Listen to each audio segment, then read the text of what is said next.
खोए हुए बुद्ध की खोज, डॉक्टर राजेंद्र प्रसाद सिंह। पृथ्वी से 5000 प्रकाश वर्ष दूर किसी ग्रह पर यदि कोई सभ्यता है तो वहां के लोग सिंधु घाटी सभ्यता को अभी इसी वक्त जिंदा देख रहे होंगे। कारण कि ऐसे ग्रह पर सिंधु घाटी सभ्यता की सारी हलचलों के बिंब दृश्य अभी इसी वक्त यानी 5000 साल बाद वहां पहुंच रहे होंगे। जहां तक दुनिया का मनुष्य सोच सकता है वहां तक उसका कार्य रूप संभव है। वैशाख नंदन कौन है? वही बुद्ध जिनका जन्म ज्ञान परिनिर्वाण वैशाख में हुआ था। गधा को वैशाख नंदन बुद्ध को अपमानित करने के लिए कहा गया है। प्रमाण यह कि संस्कृत में वैशाख नंदन को देवान प्रिय भी कहा जाता है। वैशाख नंदन बुद्ध, देवान प्रिय अशोक और बुद्धू बौद्ध, इन तीनों का एक अर्थ मूर्ख बौद्ध विरोधियों ने किए हैं। मृणाल पांडे का तर्क है कि संस्कृत में वैशाख नंदन को देवान प्रिय भी कहते हैं। यदि मौर्य साम्राज्य का पतन बौद्ध नीति के कारण हुआ होता तो अशोक के समय ही इसका पतन हो जाना चाहिए था, मगर इसका उल्टा हुआ। अशोक के समय में ही मौर्य साम्राज्य सबसे अधिक फला फूला।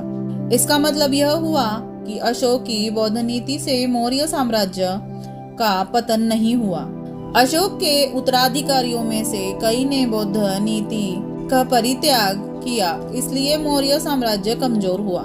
राय चौधरी, मजूमदार एवं डॉक्टर भंडारकर जैसे ब्राह्मणवादी इतिहासकारों ने बौद्ध धर्म को बेइज्जत करने के लिए कहा है कि मौर्य साम्राज्य का पतन बौद्ध नीति के कारण हुआ है। मौर्य साम्राज्य का पतन बौद्ध नीति को अपनाने से नहीं बल्कि त्यागने से हुआ था। हर नजर इतिहास नहीं है। रेल के ठेकेदारों ने हड़प्पा को ईंटों का ढेर समझा, चोर दृष्टि से देखा और इसकी ईंटों को ले जाकर 160 किलोमीटर लंबी पटरी पर डाल दिया।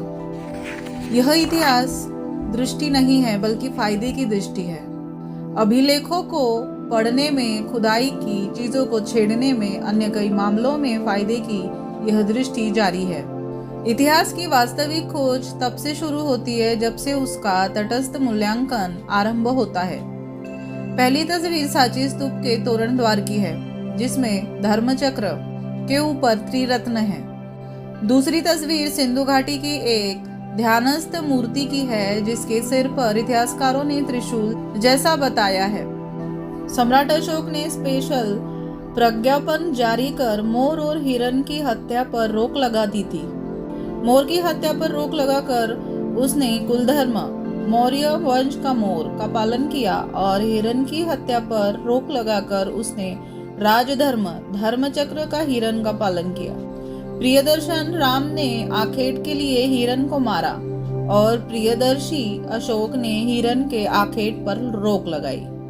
यह संयोग कहिए कि यही हिरण यूनिकॉर्न सिंधु घाटी का टोटेम था, इसलिए कि सिंधु घाटी से प्राप्त कुल 1755 सीलों में से 1156 यानी 66% सीलों पर यही एक सिंगा हिरण की आकृति है। भारत में बौद्ध धर्म का विकास वैदिक धर्म की प्रतिक्रिया में नहीं हुआ, वरना चीन और जापान में कौन सा वैदिक धर्म था। चलिए मान लिया कि भारत वैदिक धर्म से पीड़ित था और उसने पीड़ा को दूर करने के लिए बौद्ध धर्म की दवा खाई, मगर चीन, जापान, कोरिया ने क्यों खाई जबकि उसके पास तो वैदिक धर्म की पीड़ा नहीं थी। पाली में जो थेरी है वही उत्तर भारत में श्री है, दक्षिण में तिरु है और लोक बोलियों में सीरी है। नामों के अंत में श्री जोड़ने की परंपरा बौद्ध की है। पाली साहित्य में पटचारा थेरी, सुभा थेरी, उसब थेरी, चित्तक थेरी आदि में थेरी नामों के अंत में जुड़ा है। वाद में भी थेरी का संस्कारित रूप श्री बौद्ध नामों के अंत में मिलेगा, जैसे मंजूश्री, राज्यश्री। बौद्धों की यह परंपरा काफी बाद में हिंदी में आई है। सुश्री वगैरह का लेखन तो आधुनिक काल के छायावाद युग में आया है। जब सिंधु घाटी सभ्यता की व्यवस्थित खुदाई हो रही थी तब जॉन मार्शल भारतीय पुरातत्व सर्वेक्षण विभाग के महानिदेशक थे। जॉन मार्शल को एहसास था कि सिंधु घाटी की सभ्यता बौद्ध सभ्यता जैसी है। जॉन मार्शल ने इसलिए मोहनजोदड़ो के एरिया में स्थित सभा भवन की बनावट पर यह टिप्पणी दी थी कि यह बौद्ध चैत्य जैसा है, उस चैत्य जैसा जिसमें बौद्ध भिक्षु लंबी पंक्ति में आसीन होते थे। गौतम बुद्ध का कपिल वस्तु ठीक वैसा ही बसा हुआ था जैसे हड़प्पा मोहेंजोदड़ो के नगर बसे हुए थे। दो भागों में एक रिहायशी क्षेत्र और दूसरा धार्मिक क्षेत्र। कपिल वस्तु का रिहायशी क्षेत्र गनवरिया था और धार्मिक क्षेत्र पिपरहवा था। गनवरिया और पिपरहवा दोनों मिलकर कपिल वस्तु था। बुद्ध का घर गनवरिया के रिहायशी क्षेत्र में था। हड़प्पा मोहेंजोदड़ो जैसे नगरों में भी रिहायशी क्षेत्र अलग था और धार्मिक क्षेत्र अलग था, जिसे पुरातात्विकों ने स्तूप क्षेत्र कहा है। सिंधु घाटी की सभ्यता बौद्ध सभ्यता थी। प्रस्तुत है कपिल वस्तु पर पुरातत्व अधीक्षक की रिपोर्ट। पुरातत्व विभाग के शोध के अनुसार गनवरिया में कपिल वस्तु का रिहायशी क्षेत्र स्थित था। पिपरहवा कपिल वस्तु धार्मिक क्रियाकलाप का केंद्र था। गनवरिया के विकास को 4 चरणों में बांटा गया है। प्रथम चरण उत्कृष्ट कोटि, धूसर एवं कृष्ण मार्जिल मृदभांड। द्वितीय चरण में उत्तरी कृष्ण मार्जिल मृदभांड परंपरा प्राप्त होता है। द्वितीय चरण को महात्मा बुद्ध के समक्ष रखा गया है। तृतीय चरण में शुंग एवं चतुर्थ कुषाण काल का उद्योतक है। चतुर्थ चरण के स्तरों में अत्यधिक संख्या में मृद मूर्तियां प्राप्त हुई, जिसके कारण इस स्थल को टेराकोटा की खान भी कहा गया है।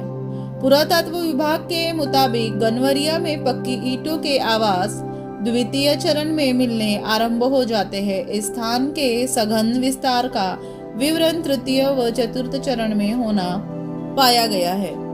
तृतीय चरण में निर्मित 38 मीटर भुजा का वर्गाकरण आवास पश्चिम की ओर स्थित है।